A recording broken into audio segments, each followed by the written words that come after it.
I'm Virginia, 67, and weak from surgery. I found my bags on the street. The note said, "Find another place." Signed, my daughter-in-law. I smiled, dialed the bank, and left them with nothing. Before I continue my story, I'd love to know where you're watching from. Drop your location in the comments. Hit that like button and subscribe if you want more stories about mothers betrayed and rising stronger. Trust me, what happened next will show you exactly why no sacrifice is ever enough for some children. I spent 3 years in that house giving everything I had while watching her mother treated like a queen, chauffeured to spa days, praised in long family posts online, and seated at the head of the table during every holiday while I was left behind with the children, cooking meals I wasn't even invited to eat, and scrubbing bathrooms I wasn't allowed to use because Brianna said her mother had more delicate needs. I remember Marcus paying for her flight across the country when she twisted her ankle, while I was told to walk to my doctor's appointment despite recovering from pneumonia, and when I asked for a ride he said, "We're stretched thin right now, Mom. Please understand." I remember the day they ordered a recliner for her mother to help her back pain while Brianna scolded me for sitting on their couch because she said the cushions were wearing out and suggested I get a folding chair if I needed somewhere to sit. But I wasn't as helpless as they thought because that very week I quietly transferred the remainder of my pension out of the account Marcus had linked to his banking app, and I smiled to myself when I saw him checking his phone later, frowning as his planned automatic payment for household expenses bounced for the first time. I did not explain. I just told him I had to reorganize my finances, and the way he avoided my eyes told me he knew exactly what I meant. They used to include her mother in family photos, even gifting her matching outfits with Brianna and the children, while I was cropped out of pictures or told, "You take the photo. Virginia, you have the steadiest hands." I remember hearing Brianna laugh with her mother on speakerphone about the beautiful guest bathroom renovations that I had fully paid for, yet I was instructed not to leave my toiletries in there because it spoiled the aesthetic for visitors. I could not forget the night Marcus told me in a low voice that I needed to be less demanding because I had asked if I could join them for dinner at a restaurant where her family had been invited, and I stayed home alone with a bowl of soup, waiting for them to return, only to hear Brianna gush to her mother about how wonderful it was to have real family together. But I had already begun gathering documents, bank statements, receipts, screenshots of messages Marcus sent when he asked me to pay for temporary household costs that never seemed to stop because I knew someday I would need to show exactly how much I gave and how little I was given in return. I had even quietly recorded a conversation where Brianna sighed and said,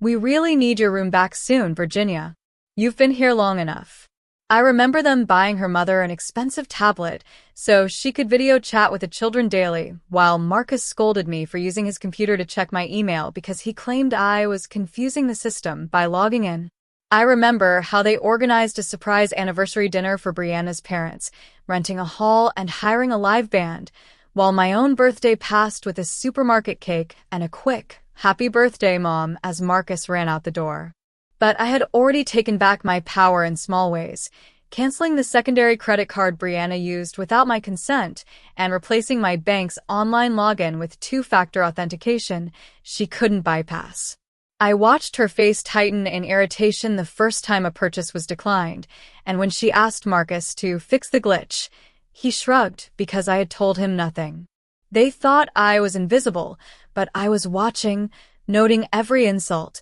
every slight, every dollar siphoned away, and I had decided quietly that there would come a day when they would understand what it meant to lose access, comfort, and control. That day began when I returned from surgery and saw my suitcase on the porch like garbage awaiting collection. I sat alone in the back of a taxi, clutching my bag and staring straight ahead as I replayed every humiliation I had endured in that house because I needed to keep my anger sharp and my focus clear while planning my next steps since I could no longer allow Marcus and Brianna to decide my future after proving they would discard me without hesitation the moment I stopped being useful. I remembered how they invited her entire family for holidays, birthdays, and even casual weekend brunches while I was told to keep out of sight because Brianna believed too many people around the table would overwhelm the children, and Marcus never once defended me even though he knew I had contributed every dollar I had left to make those gatherings possible in the first place.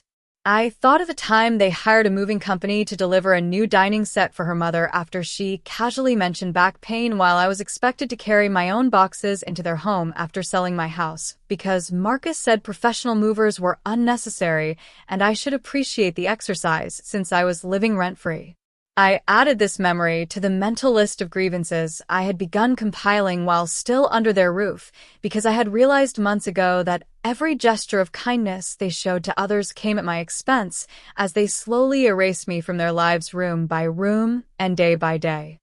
I felt a wave of bitterness as I recalled how they spent thousands on an anniversary celebration for her parents at a seaside resort while I was left home watching their children without so much as a phone call to ask if I needed anything because Brianna claimed hosting an event of that scale was too stressful for me, and Marcus agreed, without even glancing in my direction. I also remembered how Brianna proudly displayed photos from that trip on every wall of their living room while my own family portraits were packed away in the garage because she said they clashed with her minimalist design aesthetic and made the house look outdated. I quietly withdrew all remaining funds from the joint account Marcus had set up after I moved in because I no longer trusted him to handle anything involving my money, and I felt a grim satisfaction knowing the overdraft notices he would soon receive were the first cracks in the financial foundation he had built on my sacrifices. I canceled the secondary credit card Brianna had been using without permission after discovering charges for designer clothes, spa treatments, and restaurant bills that had been labeled in the statements as family necessities, even though I had never seen a single item or tasted a single meal from those expenses. I called the bank and placed a fraud alert on my accounts after remembering how Marcus once tried to convince me to sign a document granting him power of attorney under the pretense of simplifying my financial affairs in case of a medical emergency, and I now understood that his concern for my well-being had been nothing more than a cover for consolidating control over the little I had left. I instructed the bank to send me physical copies of every statement from the last 3 years so I could cross-check them against the records I had secretly photographed before my surgery, because I wanted undeniable evidence of every unauthorized withdrawal and every purchase they made with my hard-earned savings. I thought of how they lavished attention on her family with daily calls, surprise gifts,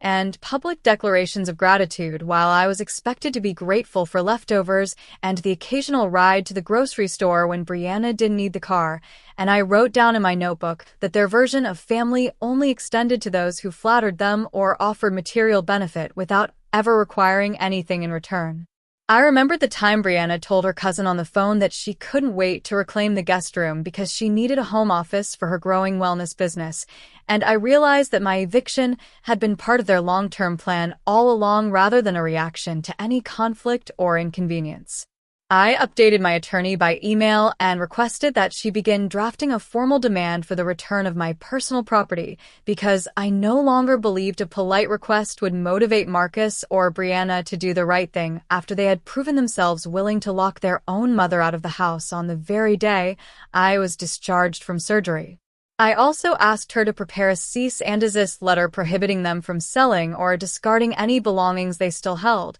because I suspected Brianna was already planning to liquidate the remaining items to furnish her office, and Marcus would do nothing to stop her. I called the hospital billing office to confirm that my medical expenses had been paid in full after Marcus claimed he had handled the insurance paperwork on my behalf, and I learned that several invoices were still outstanding because the payment authorizations he submitted were incomplete, which forced me to settle the balances directly from my pension to avoid late fees and collection notices. I documented this failure as part of my evidence because it demonstrated another way Marcus had left me vulnerable while presenting himself as a responsible son to everyone else. I resolved that every future action would be deliberate and strategic rather than reactive or emotional because I understood now that kindness and trust had been my weaknesses, and the only way to win was to strip them of the financial power they had stolen from me piece by piece until they felt the same isolation and helplessness they had forced upon me.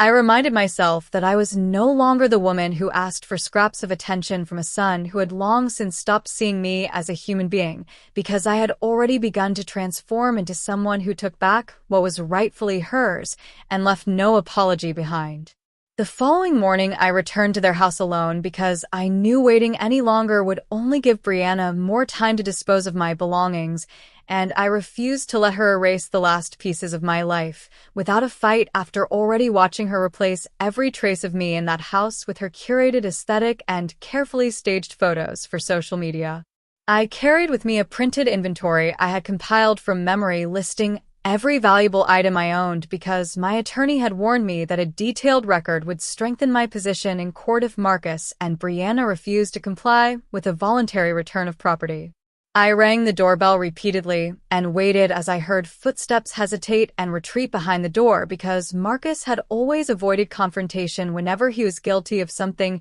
he could not justify, and I felt no surprise when the door finally creaked open to reveal his strained expression as he stepped aside reluctantly without offering a word of welcome or apology. I walked past him without hesitation because I had already decided I would not ask permission to reclaim what was mine, and I moved directly to the garage where he gestured awkwardly toward a corner piled high with cardboard boxes marked with labels written in Brianna's handwriting. I opened the first box and found wrinkled clothes shoved inside without care, mismatched kitchen utensils I had never seen before, and a scattering of books that had once filled the shelves in my bedroom but were now packed like junk bound for donation, and I noted immediately that none of the heirlooms that mattered most were present. Edward's watch was missing, my mother's gold bracelets were gone, and the photo albums spanning 40 years of family memories were nowhere to be found because Brianna had likely deemed those pieces too valuable to leave untouched.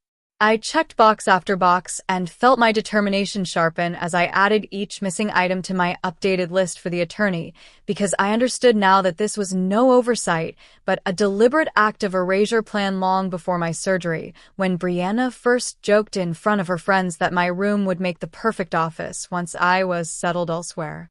I instructed myself to document everything with photos and written notes, because I knew Marcus would later claim ignorance or blame Brianna, and I refused to let either of them rewrite the narrative of how they had discarded me like an unwanted guest instead of the mother who had funded their renovations. As I was sealing the final box, I heard Marcus's voice carry faintly from the hallway where he was speaking on the phone in a hushed tone that suggested he believed I could not hear, and I stepped closer to catch his words, because every detail mattered now that I was preparing for legal action. He told a caller that I had shown up unannounced asking about my things and that Brianna need not worry because the house would be listed for sale next week once I was fully out of the picture, and he added that the nursing home she had researched was ready to accept me as soon as arrangements were finalized.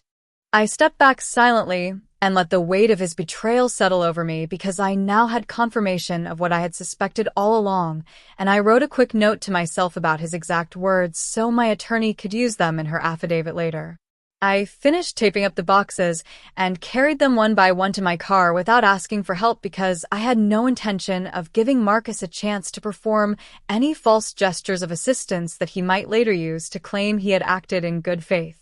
I drove straight to my attorney's office and delivered the updated inventory along with photos of the missing heirlooms because I wanted her to prepare a formal demand letter requiring Marcus and Brianna to return the items or face a lawsuit for their appraised value plus damages for emotional distress and financial exploitation. I also requested that she draft a temporary injunction preventing them from selling or transferring ownership of the house until my financial contribution could be legally accounted for, and I added that any attempt by them to liquidate assets in the meantime should be considered a deliberate act of fraud. I reminded myself that I had already taken critical steps to protect my remaining accounts by freezing access, changing passwords, and setting up two-factor authentication so Marcus and Brianna could no longer use my resources to fund their lifestyle, and I resolved that every additional move I made from this point forward would be calculated to ensure they never again enjoyed the security they had built on my sacrifices. I refused to let them dictate the terms of my life any longer because they had shown me with perfect clarity that in their eyes I was not a mother or a grandmother but a stepping stone to their own comfort and success. I spent the entire evening reviewing every financial document I had saved in my locked drawer and every screenshot I had quietly taken from Marcus's shared accounts in the months before my surgery, because I needed to be certain I had enough evidence to expose how deeply they had abused my trust and drained my resources under the pretense of family responsibility, while treating me as if my presence in their home was an inconvenience to be managed. I wrote down every expense I had covered from the sale of my house, including the $185,000 used to expand their property, the utility bills Marcus had registered under my name without asking, and the groceries and household supplies Brianna insisted I purchase out of my pension because she claimed I needed to contribute to maintain balance in the family budget. I added to my list every unauthorized charge I found on my credit card for luxury items Brianna had purchased, including designer handbags, wellness retreats, and expensive furniture that she claimed were necessary investments for the children's well-being, and I sent copies of those statements to my attorney so she could include them in the fraud report she had begun preparing for the authorities. I called my financial advisor and instructed her to transfer my remaining assets into an entirely new account at a different bank because I suspected Marcus might still have lingering access permissions on the old account, and I told her to set up alerts for any attempted transactions under my social security number. I recalled how Marcus once suggested I sign over power of attorney so he could streamline my finances while I recovered from pneumonia, and I wrote that down as a potential indicator of coercion because it fit perfectly with their long-term pattern of isolating me from my own money and decisions. I added to the list of grievances how they paid for her family's vacations while telling me there was no room in the car for me on a trip to the lake house because Brianna said I needed to rest and not burden the family with my medical needs. I drafted a timeline of every major event from the day I sold my house to the day I found my suitcase on the porch because my attorney said a clear chronology would help establish the premeditated nature of their actions, and I included Marcus's own words during a heated argument when he told me I should be grateful for the time I had spent with his family because many parents ended up in nursing homes without any help at all. I placed that quote at the top of my legal file because I wanted it to stand as proof of the contempt they felt toward me even as they exploited my savings and labor. I contacted the hospital billing office again to request itemized copies of every invoice Marcus had claimed he paid because I suspected he had withheld payments in order to use the funds for their personal expenses, and my suspicion was confirmed when I learned that multiple bills remained unpaid and had been sent to collections under my name. I paid the balances directly from my pension because I refused to let his negligence damage my credit further, and I documented this additional financial harm for the restitution claim my attorney was preparing. I resolved that my next step would be to secure a temporary injunction to block the sale of the house because I had already overheard Marcus telling Brianna they planned to list it within a week, and I felt no guilt in knowing my legal action would halt their plans and force them to face the consequences of years spent using me as an invisible maid, unpaid nanny, and silent financier. I reminded myself that I had already taken back control of my accounts,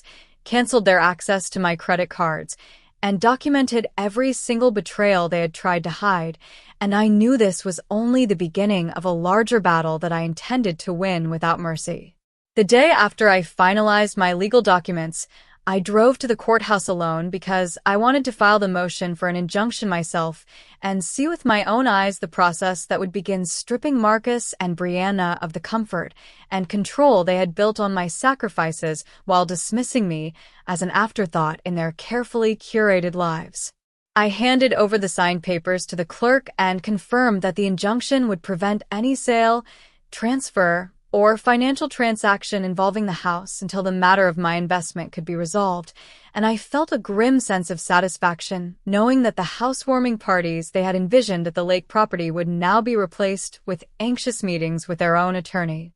I called the utility companies next and demanded that my name be removed from all accounts linked to their address because I discovered Marcus had continued using my identity to cover unpaid bills even after locking me out. And I instructed them to close any accounts in my name to prevent further damage to my credit because I knew they would not hesitate to let balances accumulate under my name while preserving their own pristine financial records. I added this evidence to my growing file because my attorney had explained that each small betrayal contributed to the larger narrative of elder exploitation that would bolster our claim in court. I reviewed my pension statements once more and discovered several small recurring withdrawals I had never authorized, which led me to realize that Marcus had set up automatic transfers under the guise of household contributions that funneled hundreds of dollars monthly into an account only he could access. And I documented every transaction along with screenshots and dates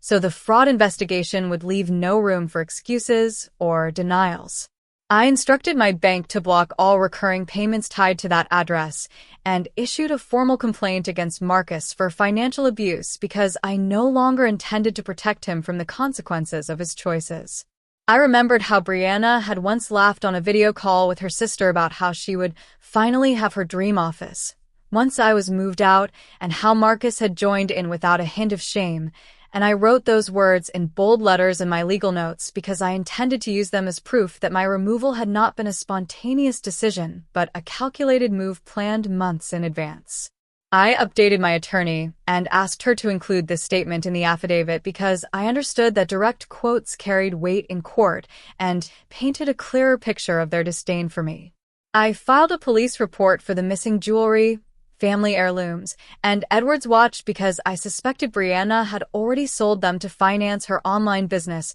based on her recent social media posts flaunting luxury purchases, and I provided the officers with descriptions and photographs of the items along with receipts proving my ownership. I refused to let my silence embolden them further because I had decided there would be no quiet retreat and no forgiving parent waiting in the wings when they finally realized how deeply they had overplayed their hand. I drafted a new will with my attorney that excluded Marcus and Brianna entirely because I no longer saw them as family deserving of anything I had built or preserved, and I redirected all assets to charities supporting elder rights and to an education fund for my grandchildren because they were the only innocents in this web of betrayal. I instructed my attorney to finalize the documents immediately so there would be no possibility of manipulation in the event of a medical emergency because I understood now how easily trust could be weaponized by those who wore the mask of familial duty. I reminded myself that I had already taken decisive steps to regain control of my life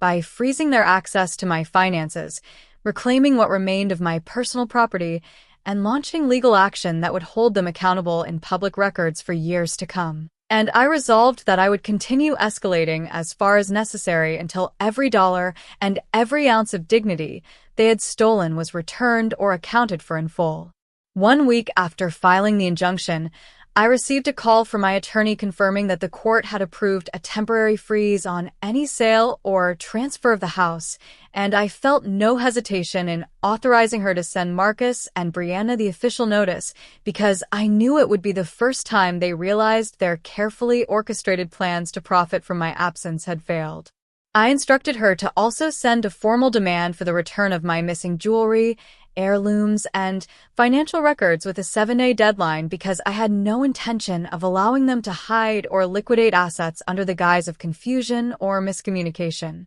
I recalled how Marcus once assured me during a family dinner that my money was safe with him because he considered me part of the household, and I added this statement to my evidence file as proof of the verbal assurances they had used to lull me into compliance while systematically stripping me of any legal claim to the property I had helped create. I felt no remorse as I read through Brianna's recent online posts about staging the house for buyers because I understood now that every photo she shared of new furnishings and remodels was built on the foundation of my life savings and my unpaid labor as their live-in housekeeper and nanny. I reviewed the latest bank documents my financial advisor had sent and discovered multiple attempts by Marcus to access my pension account using an outdated password which had triggered security alerts, and I documented each failed login as further evidence of his ongoing efforts to control resources that no longer belonged to him. I requested that the bank issue me entirely new account numbers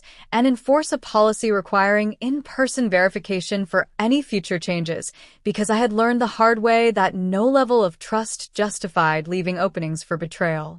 I also contacted the credit bureau to place a fraud alert on my file after my attorney warned that some families resorted to identity theft when financial access was cut off, and I felt no surprise when the representative confirmed there had been 2 recent attempts to open lines of credit in my name originating from my former address. I requested a detailed report of those applications and instructed my attorney to pursue charges if Marcus or Brianna were linked to the activity, because I refused to let their desperation become my liability. I remembered how they once paid for a full-time caregiver for Brianna's mother when she sprained her wrist while I was left alone after gallbladder surgery with no one to help me bathe or change bandages because Brianna said the household budget was too tight for outside help and Marcus insisted I should appreciate having a roof over my head.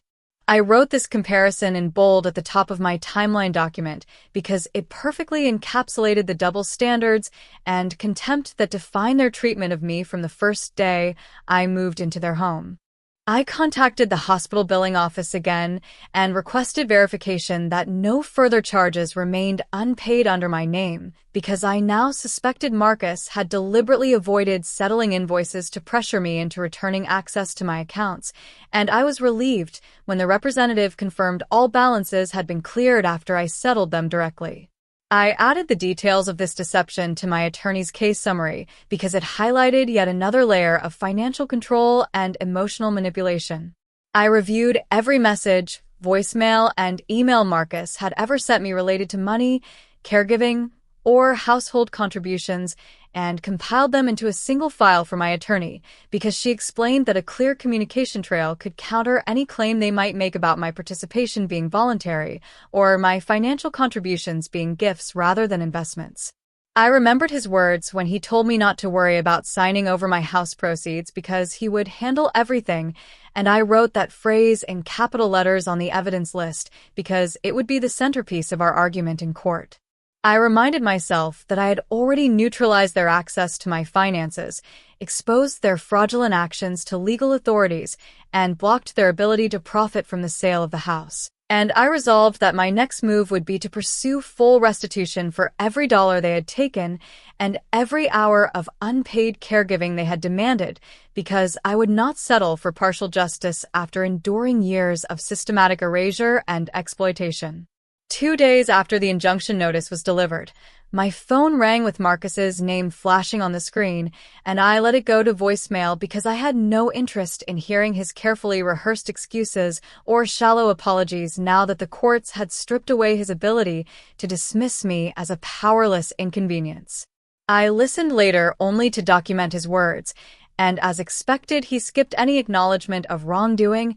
and went straight to complaining about how my vindictive actions were jeopardizing their ability to sell the house and forcing Brianna to postpone her plans for expanding her business. I saved the recording and forwarded it to my attorney because she had advised me that every attempt to frame me as unreasonable could be used to demonstrate their refusal to take responsibility for their exploitation. I spent the morning reviewing the latest statements from my bank and noticed another failed login attempt tied to Marcus's old devices, and I contacted the fraud department to escalate the investigation because I suspected he was still trying to regain access to the pension funds he once controlled so freely. I asked them to issue a written report confirming these breaches because my attorney explained that proof of continued attempts to access my finances after the relationship had broken down would strengthen our case for damages. I remembered how Brianna had once complained to her sister that I took up too much space in the house despite sleeping in a small converted utility room, while her mother enjoyed a private suite with an ensuite bathroom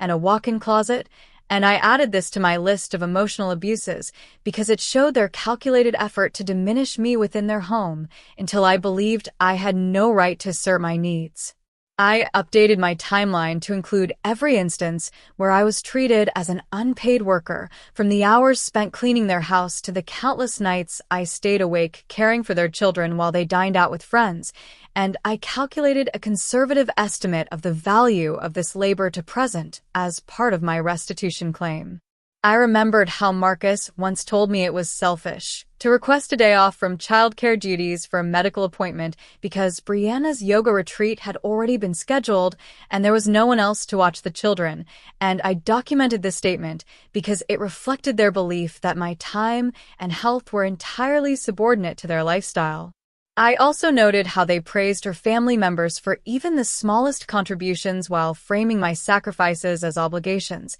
and I understood now that this consistent devaluation had been a tactic to justify my eventual expulsion. I instructed my attorney to draft a letter informing Marcus and Brianna that failure to comply with the property demand within the deadline would result in immediate escalation to civil court because I no longer had patience for half measures or delays, and I authorized her to pursue criminal charges for theft if the missing heirlooms and jewelry were not returned intact. I reviewed the police report I had filed earlier and provided them with additional photos and receipts of the valuables so that if Brianna attempted to sell them through online marketplaces or pawn shops, there would be a record linking the transactions back to her. I called the insurance company to verify that my name had been fully removed from the homeowner's policy on their address because I refused to bear liability for any damages or claims filed against a property I no longer inhabited, and I requested written confirmation of this change for my legal file.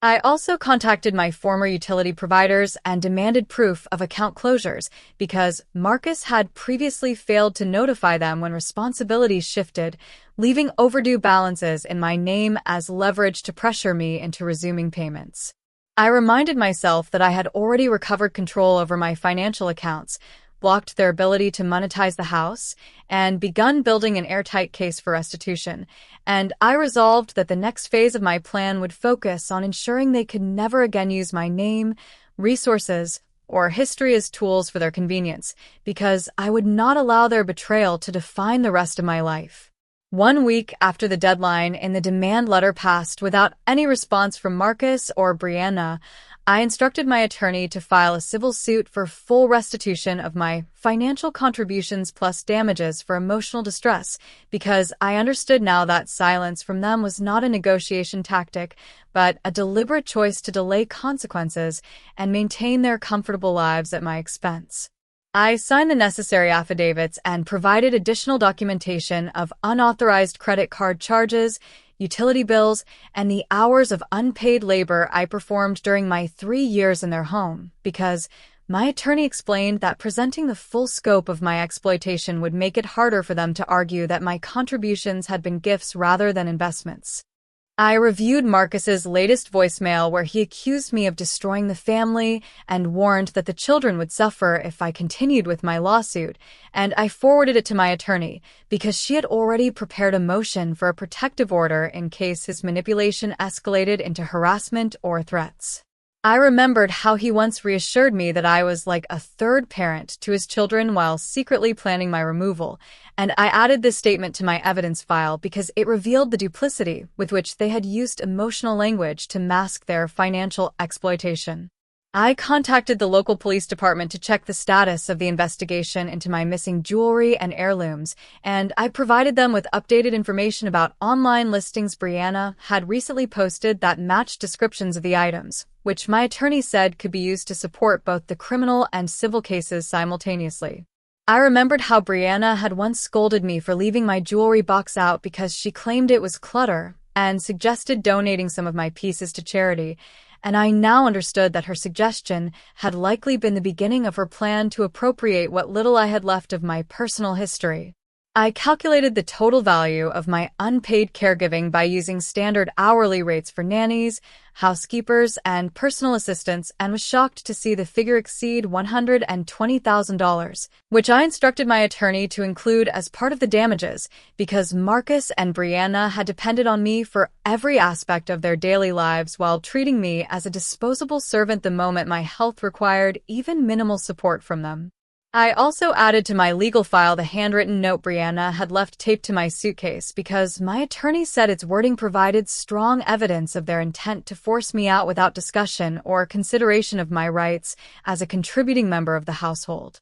I closed my old email account which Marcus had once helped me set up because I suspected he still had access to the login credentials, and I created a new one secured with two-factor authentication linked to my personal phone to ensure no future breaches of privacy. I also contacted my mobile provider to change my account number and PIN because I remembered Marcus once suggesting that he keep my phone under his family plan to simplify billing, and I now realized his suggestion had been another attempt to consolidate control over my independence. I reviewed my Social Security account online to confirm there had been no recent attempts to modify my direct deposit information because my attorney warned that financial abusers sometimes resorted to intercepting government benefits when other income streams were blocked, and I requested that all changes to my account require in-person verification with photo identification. I added this precaution to my growing list of safeguards because I understood now that preventing further harm required anticipating every possible angle of manipulation and control.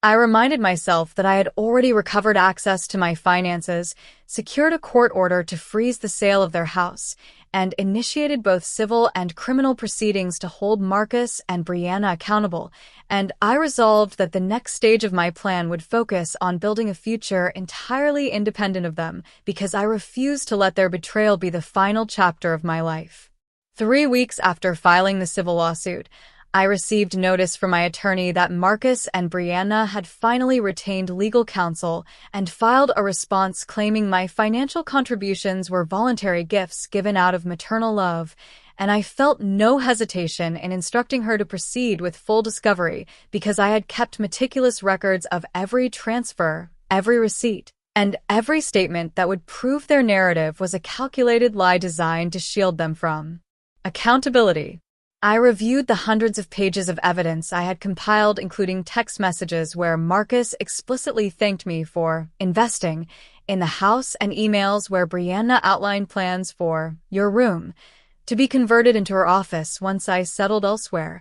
and I understood these documents would destroy their defense in court. I contacted the police department again and learned that the investigation into my missing jewelry had resulted in a pawn shop owner identifying Brianna from surveillance footage, and I immediately forwarded this information to my attorney because it provided direct evidence of theft that could support a criminal complaint and strengthen my civil claims. I remembered how Brianna once remarked casually at dinner that she loved recycling old things, and I now realized she had likely been referring to the heirlooms she intended to sell for her own gain rather than any altruistic act of decluttering. I received a letter from Marcus's attorney requesting an out-of-court settlement, and I instructed my attorney to reject the initial offer because the amount proposed barely covered half of my financial contribution and made no acknowledgement of the unpaid caregiving or emotional damages I had suffered. I felt no guilt in pushing back because I had already spent too many years sacrificing my health, my time,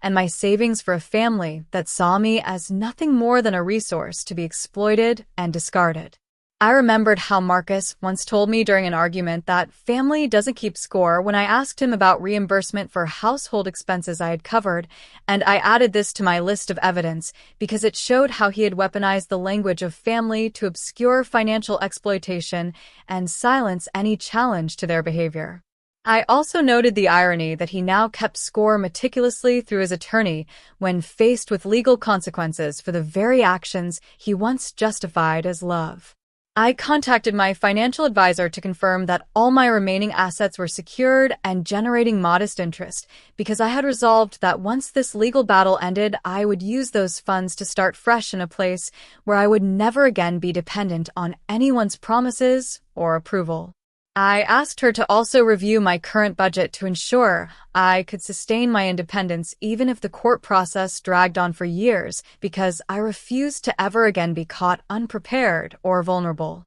I reminded myself that I had already stripped Marcus and Brianna of their ability to sell the house, exposed their theft of my jewelry through police investigation, and forced them to confront the reality of a civil trial that would make their betrayal public, and I resolved that the next steps would be taken with the same relentless focus because I had no intention of settling for partial justice or symbolic apologies. I prepared a statement for court outlining the emotional toll of their actions, including the physical strain of recovering from surgery alone, the humiliation of being left on the street with my belongings, and the ongoing anxiety caused by years of financial insecurity they created. And I instructed my attorney to submit it as part of the damages claim because I wanted the record to reflect the full impact of their choices on my life. I reviewed every detail of my legal strategy and resolved that I would continue pushing forward until Marcus and Brianna felt the weight of every unpaid hour,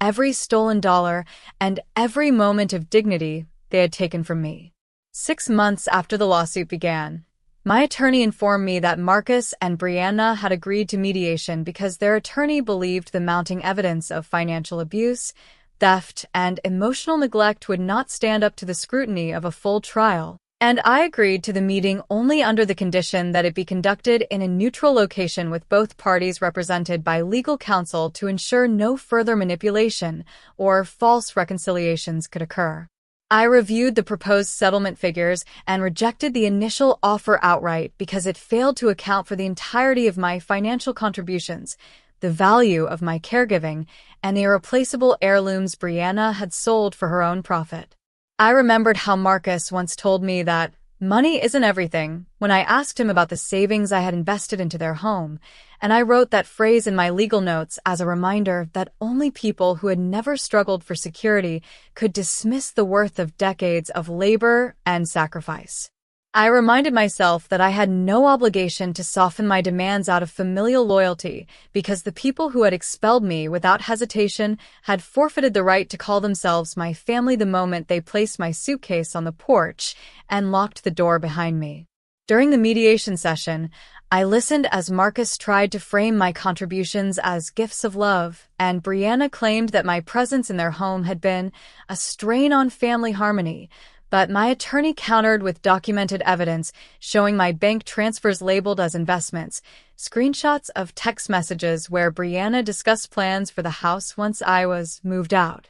and police reports linking her to the sale of my jewelry. I felt no sympathy as their attorneys' arguments grew weaker because I understood that justice for me meant holding them accountable without compromise. I signed the final settlement agreement only after ensuring it included repayment of the full $185,000 I had contributed to the house, compensation for unpaid caregiving hours amounting to over $120,000, reimbursement for the stolen heirlooms based on their appraised value, and an additional sum for emotional damages caused by abandonment and financial exploitation. I also required a clause barring Marcus and Brianna from contacting me directly in the future because I intended to sever all ties and live out the remainder of my years free from their manipulation. I deposited the settlement funds into a separate account under a new trust one created to manage my future housing and health care because I had resolved that no one would ever again have access to my financial life, and I instructed my financial advisor to set up automatic charitable donations to elder advocacy organizations as a way to transform my pain into protection for others facing similar betrayals. I felt a quiet sense of closure as I walked away from the mediation table because I understood that justice, while never perfect, had restored the power Marcus and Brianna once believed they had taken from me forever. I spent the next week settling into my small apartment purchased outright from the settlement funds because I refused to carry debt or obligations to anyone, and I began volunteering at a local senior center to help other women navigate financial abuse and legal challenges after being betrayed by family members. I reminded myself each morning that I was no longer defined by what had been done to me, but by the choices I made moving forward to reclaim my independence and dignity. When I received a letter from Marcus weeks later apologizing for any hurt feelings and asking for a loan because his financial situation had collapsed, I placed it unopened in a folder marked "No Response" and locked it in my filing cabinet because I knew answering would serve no purpose except to reopen wounds I had already healed. I resolved to let them face the consequences of their actions without my intervention because I had learned that the only way to fully reclaim my life was to remove every trace of their influence from it. I reminded myself that I had survived betrayal, financial ruin, and emotional abandonment, and I had emerged stronger, wiser, and unafraid to draw boundaries even when others called it cold or unforgiving. I understood now that love does not mean sacrificing your entire existence for people who see you as a resource, and family does not mean enduring endless disrespect to keep the peace. I resolved to spend the rest of my life living on my own terms without apologies or compromise because I had earned that freedom through every painful step of my journey. When people hear my story, they often ask if I ever forgave Marcus and Brianna, and the truth is forgiveness was never the goal because I learned that forgiveness does not erase the consequences of betrayal, nor does it restore the years spent being treated as disposable. I chose instead to release myself from the cycle of hurt they created by cutting every tie and building a new life where my worth was not determined by how much I could give or endure. I think about the women I meet now at the senior center who whisper their own stories of sons, daughters, and in-laws who drained their savings, exploited their labor, and abandoned them the moment they needed care, and I tell them what I tell myself every morning: your survival is not enough. You deserve more than to simply exist after betrayal. You deserve to rebuild, to reclaim, to thrive. I look around my little apartment filled with books, plants, and photos of people who chose to stay in my life not because they needed something from me, but because they valued me, and I feel a sense of peace knowing that the worst chapter of my life ended not with my destruction, but with my transformation. For anyone watching this who has been discarded, betrayed, or silenced, let my story remind you that even when your world collapses, you are not powerless. You can take back control, one small step at a time, and you can create a future that no one can take from you. This isn't the end. This is only another beginning.